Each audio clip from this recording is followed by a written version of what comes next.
Selamat datang kembali di Mindset Berlimpah.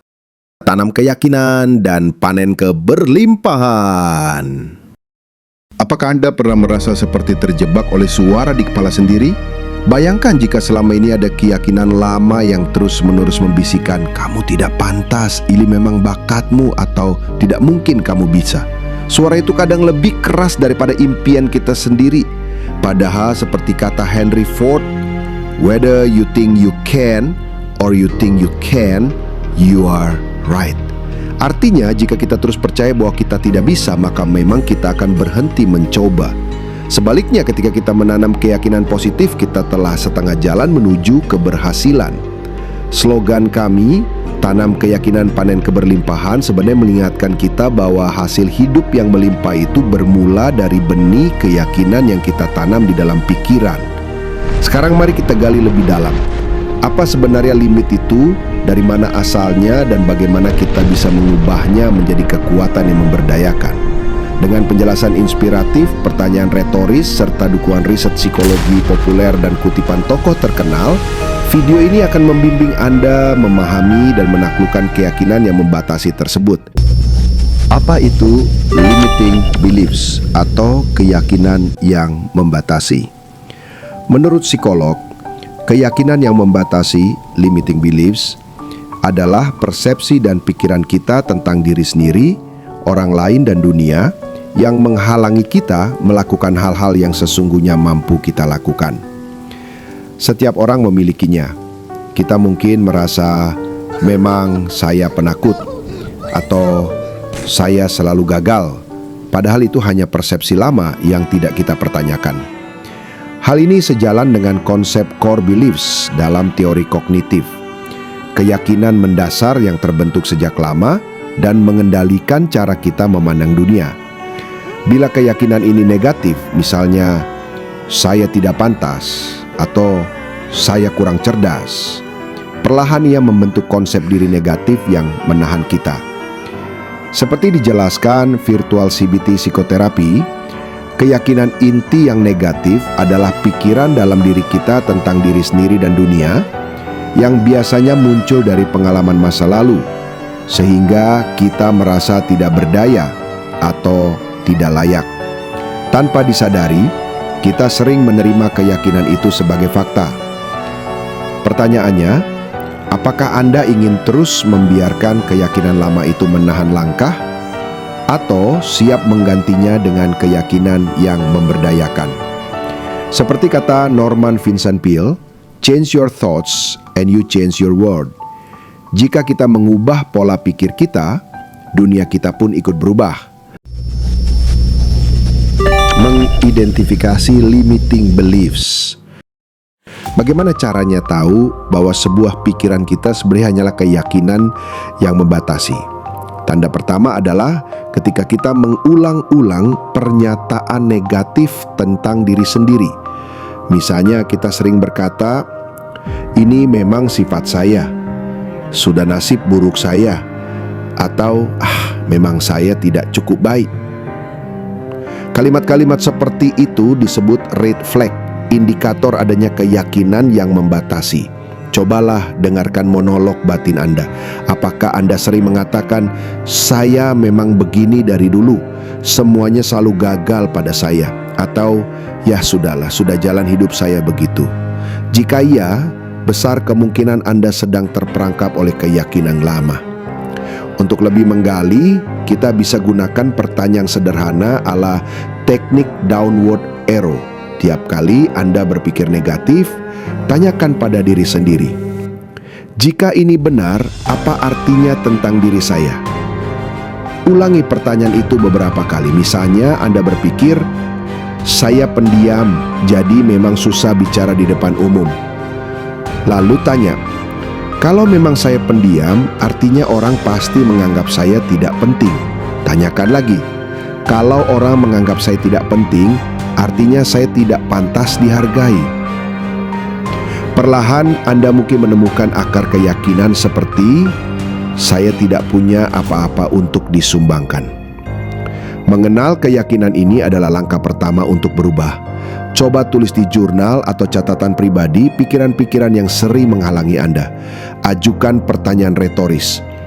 Apa yang akan saya lakukan jika saya tidak punya pikiran negatif itu? Atau, apakah benar saya selalu gagal atau adakah beberapa kali saya justru berhasil? Dengan kesadaran dan refleksi, keyakinan yang membatasi tidak lagi tersembunyi. Kita bisa melihat pola-pola pikiran kita, membedakan mana fakta dan mana sekedar cerita lama yang tak lagi relevan. Langkah kecil ini membuka pintu agar kita bisa mengganti skrip lama tersebut. Teknik efektif mengubah limiting beliefs.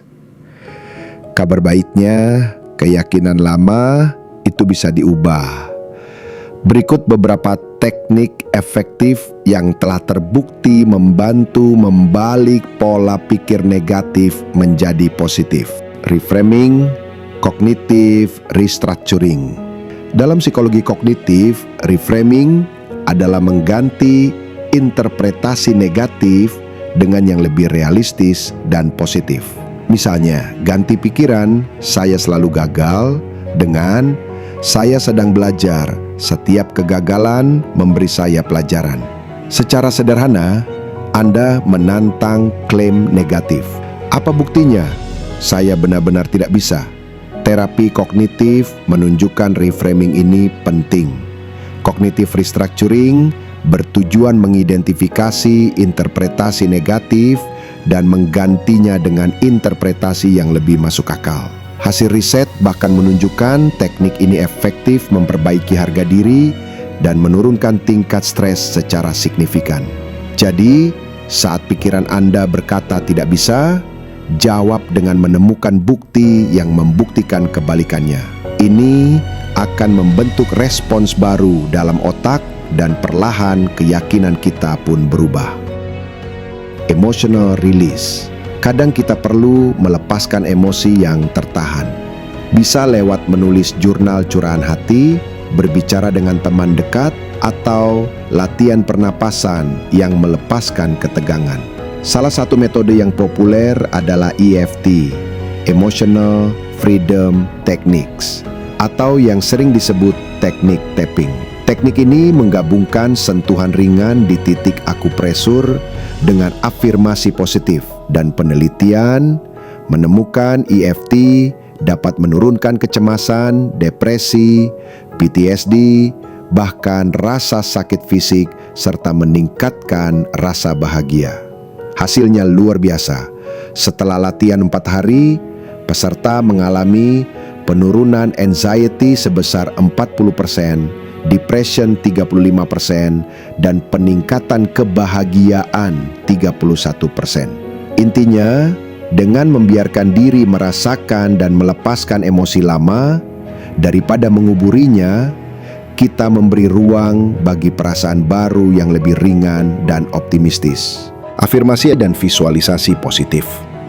Afirmasi adalah pernyataan positif yang diulang-ulang untuk menanamkan keyakinan baru. Contoh, pagi hari katakan, "Saya layak meraih sukses." Setiap hari saya belajar dan berkembang. Riset psikologi self-affirmation theory menunjukkan afirmasi diri dapat meningkatkan pandangan positif tentang diri dan membuat kita lebih terbuka pada perubahan. Selanjutnya, visualisasi adalah membayangkan secara jelas dan detail diri kita berhasil mencapai tujuan. Misalnya sebelum wawancara kerja, tutup mata dan bayangkan Anda bicara percaya diri dan sukses mendapat pekerjaan. Latihan visualisasi secara teratur dapat meningkatkan motivasi, menurunkan kecemasan, dan membentuk pola pikir proaktif. Dengan otak yang terlatih melihat keberhasilan, secara tidak sadar, kita mulai menggerakkan langkah agar impian itu terjadi. Seperti ungkapan terkenal, "Believe you can, and you halfway there," katanya Theodore Roosevelt. Yakinlah bahwa Anda bisa dan separuh jalan sudah Anda lalui. Selain teknik-teknik tersebut, selalu ingatlah bahwa pilihan terletak pada kita. Ada ruang antara rangsangan dan respon kita.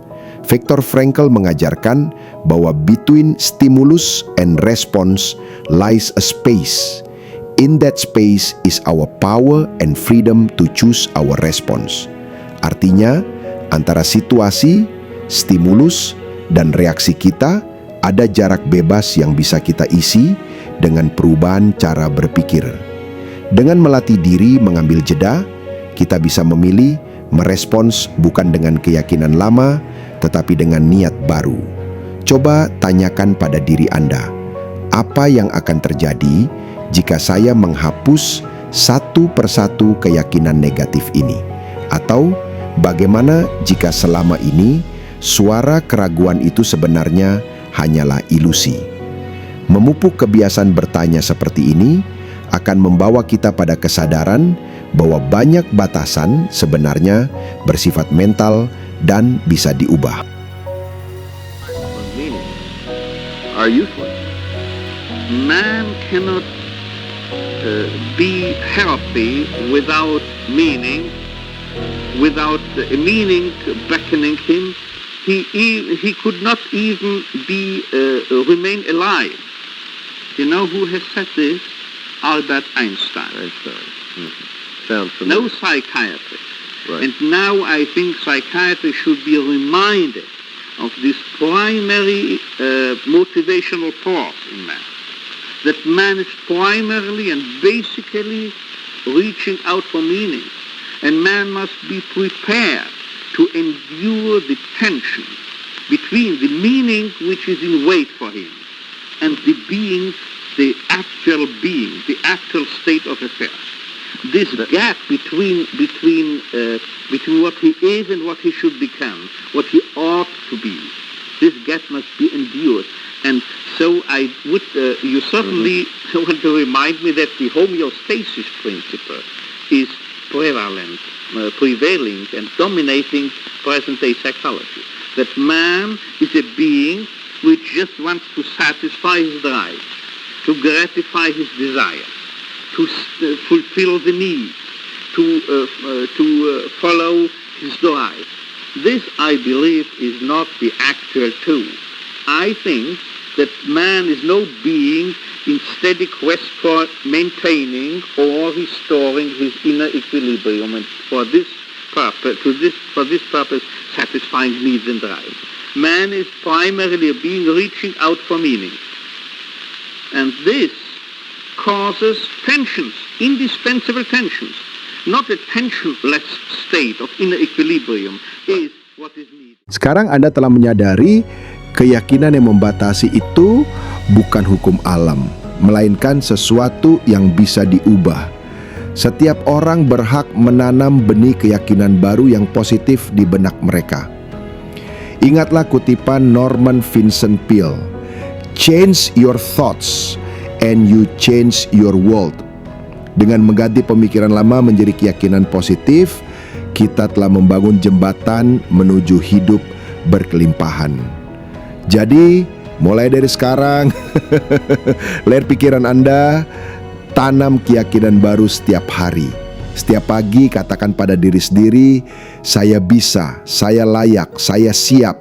Buka mata dengan optimisme dan tutup hari dengan syukur. Dengan begitu, kita benar-benar akan menuai keberlimpahan yang nyata dalam hidup.